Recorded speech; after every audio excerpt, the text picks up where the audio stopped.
Olá a todos e todas.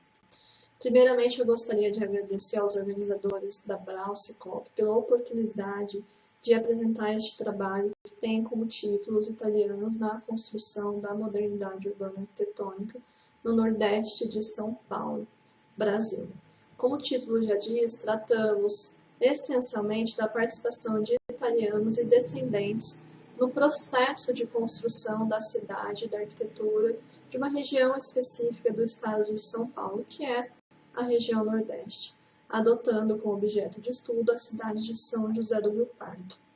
que foi fundada em 1865 e entre o final do século XIX e início do século XX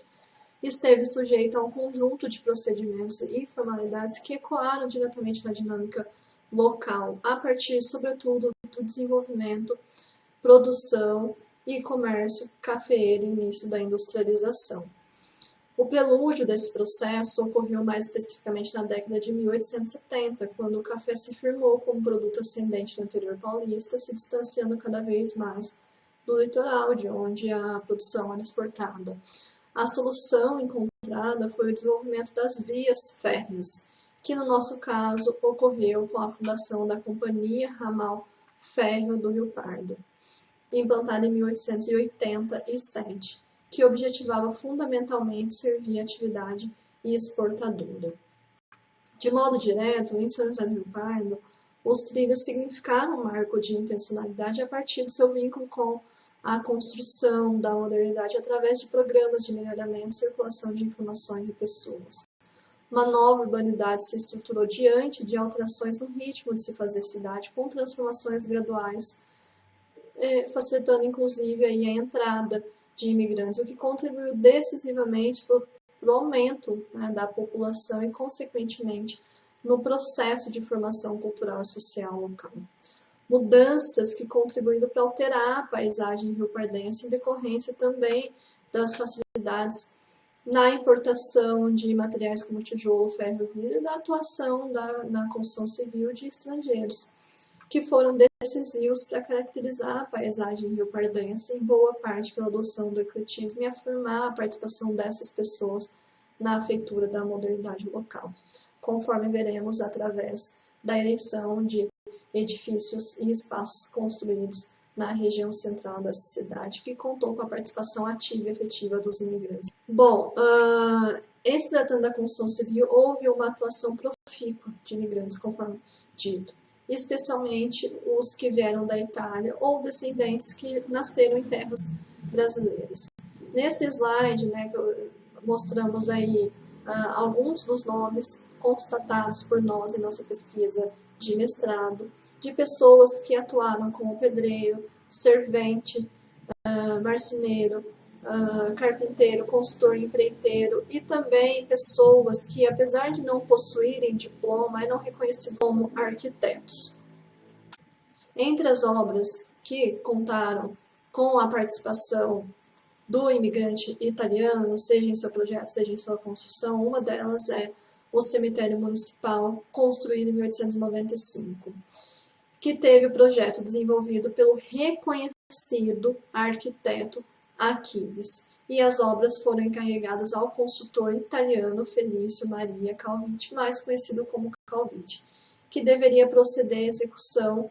dessa obra utilizando areia e cal para o assentamento do tijolo, conforme registrado na ata da Câmara Municipal desse ano, ou seja, aí já aponta uma mudança não só da utilização do material, em substituição ao que se utilizava anteriormente, que era a taipa de mão e também o sapê, mas também a técnica empregada. É um edifício que demonstra a influência que o classicismo exercia sobre a tradição construtiva possibilitada pelos materiais disponíveis à mão de obra e saber fazer. Influência também perceptível na construção da Capela São Miguel Arcanjo, construída em 1905, também a cargo aí do Felício Calvitti. E em ambos os edifícios, nos aspectos gerais,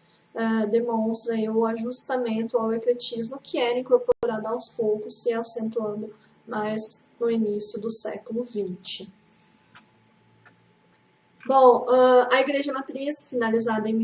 1898, foi outra edificação significativa na paisagem urbana rio-pardense do final do século XIX, que contou com a direção de obra do Calvíte,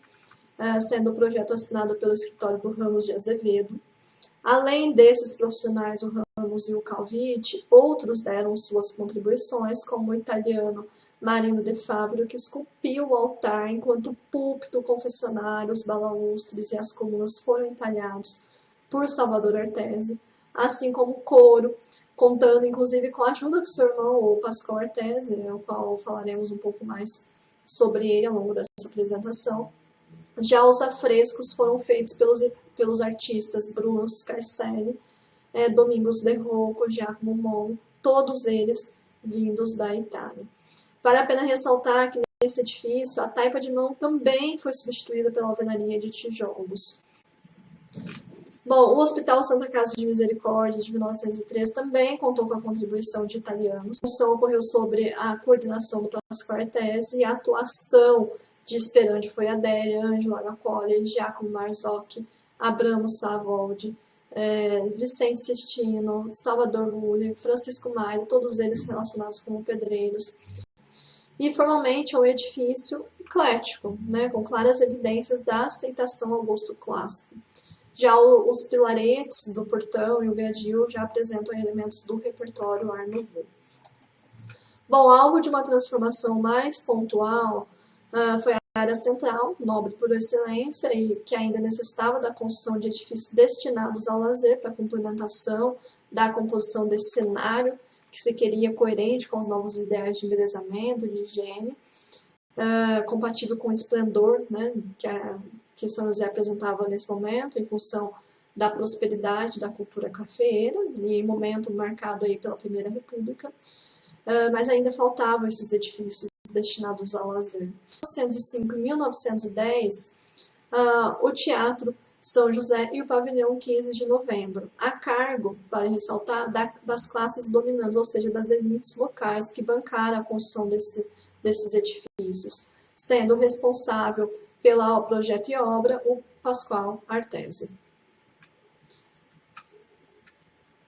Bom, outra edificação significativa da paisagem rio-pardense que marca a presença da comunidade italiana na sociedade local e também na prática construtiva é a sede da Sociedade Mutuo Soccorso 20 de Setembro, criada em 1886. A autoria foi do Luigi Preza, após vencer a concorrência dos também italianos Giovanni De Luca e Giuseppe Quercia, enquanto a direção das obras ficou a cargo do Nicola De Luca. É um edifício que possui uma volumetria pouco movimentada, mas é um edifício eminentemente eclético.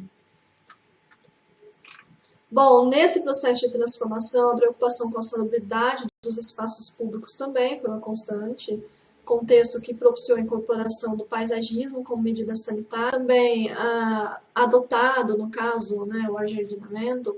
como medida estética, e o caso exemplar é o denominado jardim artístico. E o encarregado da sua construção foi o já mencionado Pascoal Artesi, responsável também pela sua idealização e manutenção. Era um jardim pitoresco, embelezado com estátuas de mármore importadas da Itália, de Pietrasanta, e os leões esculpidos pelo Vicente Larocca. Bom, entre tantos nomes identificados, o de Pascoal Artesi, sem nenhuma dúvida, merece um destaque maior no processo de construção da modernidade local. Artesi nasceu em Vibo Valentia, na região da Calábria, chegou ao Brasil em 1897, ainda muito jovem, com cerca de 15 anos de idade. Mas, apesar dessa pouca idade, conforme ele mesmo declarava, ele possuía formação como aluno da Escola de Arte Mestiere com diploma da Escola de Monteleone da Calábria. Possui ainda experiência de marceneiro e entalhador, bagagem que certamente o auxiliou a se inserir rapidamente na atividade da construção civil em São José do Rio Pardo, exercendo o ato de projetar e construir de uma forma bastante imbricada, além de oferecer aulas de desenho e alfabetização do operariado na sua escola, uma escola que ele criou em 1900 com o objetivo de formar mão de obra qualificada, que provavelmente ele mesmo utilizaria nas suas obras. Pascoal também possuía uma marcenaria própria, conhecida como Vibonese, que executava mobílias, caixões dentários em diversos estilos. Ele também possuía uma olaria denominada de fartura, que produzia tijolos e telhas, os quais ele comercializava em seu depósito de materiais para construção, ou seja, o Artese, ele possui domínio completo da atividade da construção civil, desde o projeto até a construção, fornecendo inclusive material para essas obras. E ativo, inclusive, nesse processo de transformação da paisagem, né? Conforme eu já disse, ele fez inúmeros trabalhos na Igreja Matriz, no Hospital da Santa Casa, no teatro, no cinema, no jardim artístico. Também foi responsável pela abertura e prolongamento de ruas e projeto e construção de muitas obras privadas, inclusive essas moradias que vocês estão vendo nesse slide. Artese, ele exercitou com muita maestria a liberdade criativa nos arranjos, na forma, na organização e combinação espacial, nas soluções estéticas, nos recursos técnicos e no uso de materiais como o tijolo, o ferro e o vidro. Caracteristicamente, conforme podemos observar através dessas imagens, sua produção conjuga elementos classicizantes com aqueles do Art Nouveau, evidenciando uma prática eclética, a qual a gente pode ver com um pouquinho mais de atenção na moradia construída em 1918, em que ele abusou, né, do contraste das linhas curvas e retas, da profusão decorativa, ostentando aí o pináculo, ático, parede chanfrada, com coroa e folhas, inclusive mostrando aí, apresentando a data da construção. Bom, todas as obras citadas e analisadas nesse artigo representaram importantes símbolos de modernização do tecido urbano, estando diretamente associadas a um cenário em transformação. Era uma nova paisagem que se constituía na plástica do ecletismo, da alvenaria de tijolos, impregnado de elementos classicizantes, mas sem grandes ostentações, conforme podemos ver também nessas imagens desse slide. Contudo, apesar da importância dessa produção como constituinte da paisagem local e, consequentemente, testemunho significativo para a manutenção e consolidação do sentimento de identidade, ela é pouco reconhecida como patrimônio cultural. Fato que está diretamente associado a uma ausência de discussão sem preconceito sobre a arquitetura do final do século XIX e início do XX pela historiografia tradicional brasileira, que se deteve pelo menos até a década de 80 a difamar e condenar o historicismo, de modo especial o ecletismo, como uma produção, uma arquitetura figurativa. Felizmente, essa análise puramente reducionista vem sendo revista através de novas pesquisas, mas ainda afetando de modo muito tímido as políticas de preservação, cujos fundamentos se mantêm ainda muito próximos das noções de monumentalidade e excepcionalidade. Bom, mediante ao que apresentamos, ressaltamos a importância do conhecimento da participação do italiano, dos seus descendentes no processo de produção e transformação da arquitetura e da cidade de São José do Rio Pardo,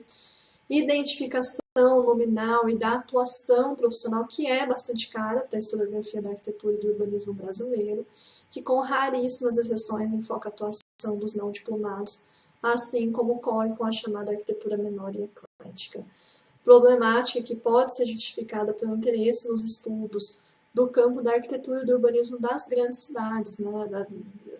das grandes obras monumentais e excepcionais, e os seus redutos corporativistas, destacando a trajetória profissional daqueles que foram legitimados pela classe dominante e pela tríade Estado, Universidade e Diploma, a qual nenhum dos nomes citados nesse artigo se coaduna. Então, lamentavelmente, apesar deles terem desempenhado um papel decisivo na produção da modernidade, materializando novas arquiteturas e transformando o espaço citadino de São José,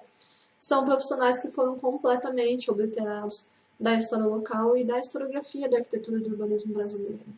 Ao mesmo tempo em que suas produções, quase majoritariamente caracterizadas pela adoção do ecletismo,